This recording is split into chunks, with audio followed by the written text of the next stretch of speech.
Hello, what's up mga sangkay? Ang Hamas ngayon ay pinapasurrender na o pinapasuko na mga sangkay. Lumiliit na po kasi talaga ngayon ang inaapakan nila sa Gaza at talagang makukubkub na po sila ng Israel. Ang tanong dito mga sangkay, susurrender na ba itong Hamas?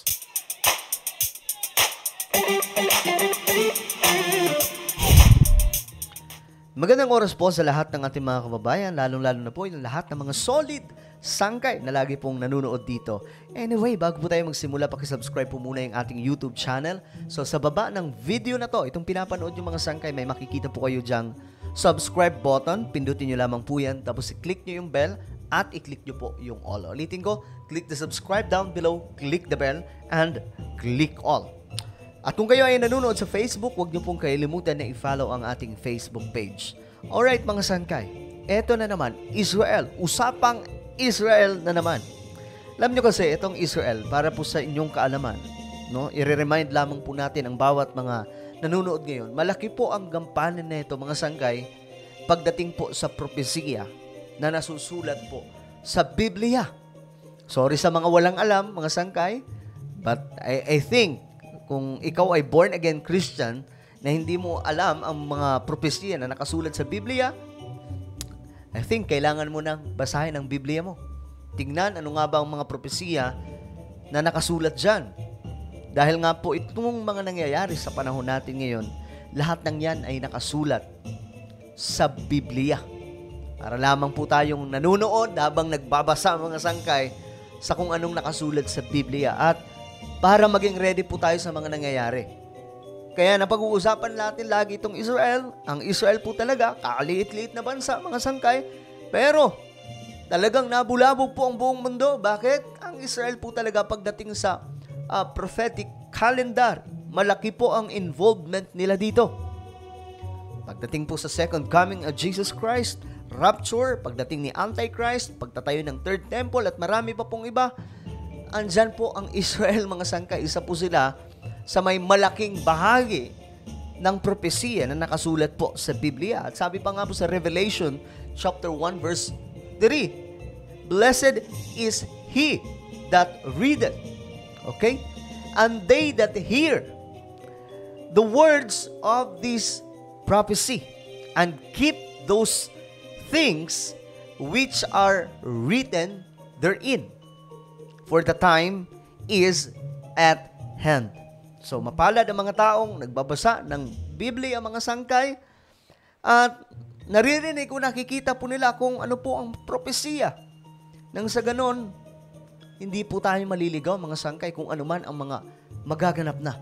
Ngayon, ang IDF or Israel Defense Force, mga sangkay, naglagay na po ng nanawagan na po sila. Ayan po, layout terms for Hamas immediate and peaceful surrender. Naku, ano to Pinagbigyan po nila. Kasi ang pagkakaalam po natin, mga sangkay, nakaraan, talagang buburahin po nila lahat ng Hamas, uubusin nila. Pero ngayon, mga sangkay, pinapasurrender na lamang po. Ngayon, ang tanong, lumiliit na po kasi talaga ang inaapakan ng Hamas. Ngayon, ang tanong, susuko kaya? End of the 23rd day in the Gaza-Israel war. And today, I heard a report that as the ground invasion progresses, the IDF released hundreds of thousands of flyers Nagpalipad ng flyers, mga sangkay, on the Gaza Strip, calling on Hamas terrorists to surrender and explaining the ways they should do it in order to avoid being shot by IDF troops. Pinapasuko na po sila. Kung gusto po nilang mabuhay, then sumurrender na lamang po sila. Kasi alam nyo, yung Hamas, I know naman na wala po silang pakialam sa buhay nila. Wala po sila noon, mga sangkay. Hindi po nila mahal yung buhay nila Pero, marami pa rin po sa kanila mga sangkay, especially yung mga na-recruit na napilitan lamang. Yung mga bata pa, mga sangkay, may takot pa rin po yan. So dito, ito po yung offer ng Israel. Sumuko na lamang silang lahat. Ang tanong, susuko kaya? Marami na pong nasa padlock ang Israel, mga sangkay, na Hamas. Ang dami niyan, mga sangkay, kung madadagdag pa rin. In the beginning, they need to put down their weapons. Bababa ang weapons, And then they need to come out with their hands held up high taas ang kamay, and with a white flag if they have. white flag, para ano yun, sign of surrendering. This was really an eye-opener for me, and I think this is something that God is trying to tell me, and I'm sure to other people as well. Grabe, no? Kasi, ang plano talaga ng Israel, durugin sila eh. Talagang uubusin, pero ngayon binigyan po sila ng chance. Hindi ko alam anong nangyari, mga sangkay. Pero yan po ang lumabas ngayon sa Israel. Only 3 weeks ago, these people murdered and committed the most horrible crime against the state of Israel since it was born. And now, the IDF is trying to act humane towards the terrorists, not the civilian population. From this situation, I understand that God does not want us to be vengeful. Grabe, no? Sa kabila ng nangyari, mga sangkay. He does not want us to cause pain just for the purpose of causing pain.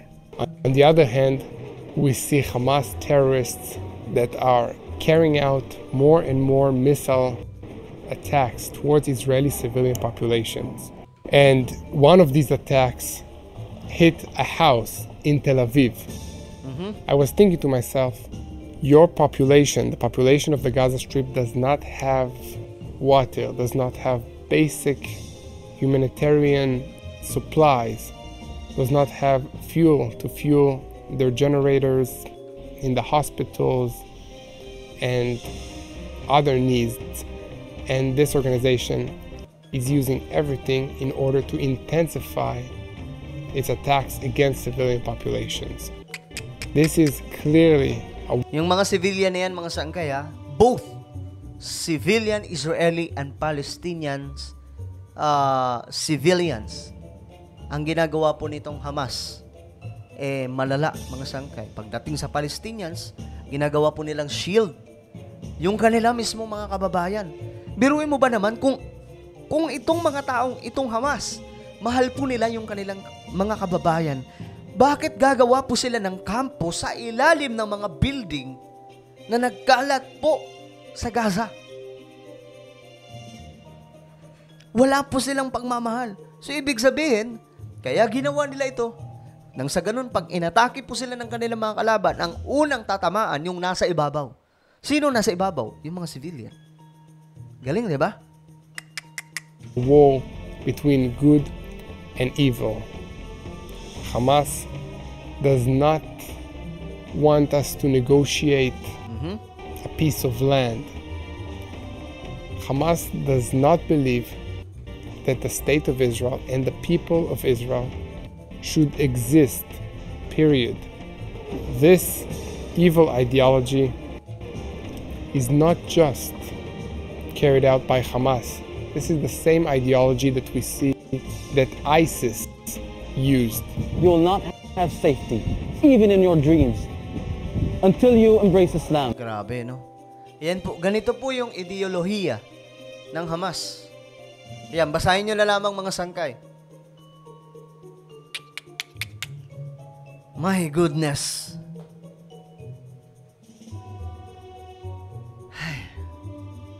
Kaya tama po yung anak ng Hamas eh.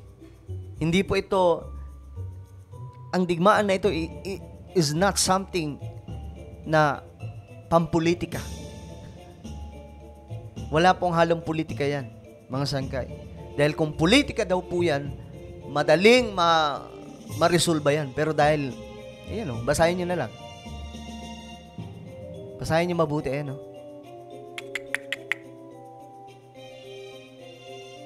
My goodness. And it spreads to Europe, to the United States, and to the Middle East. So please join me in prayer that the IDF will win this battle against this evil called Hamas.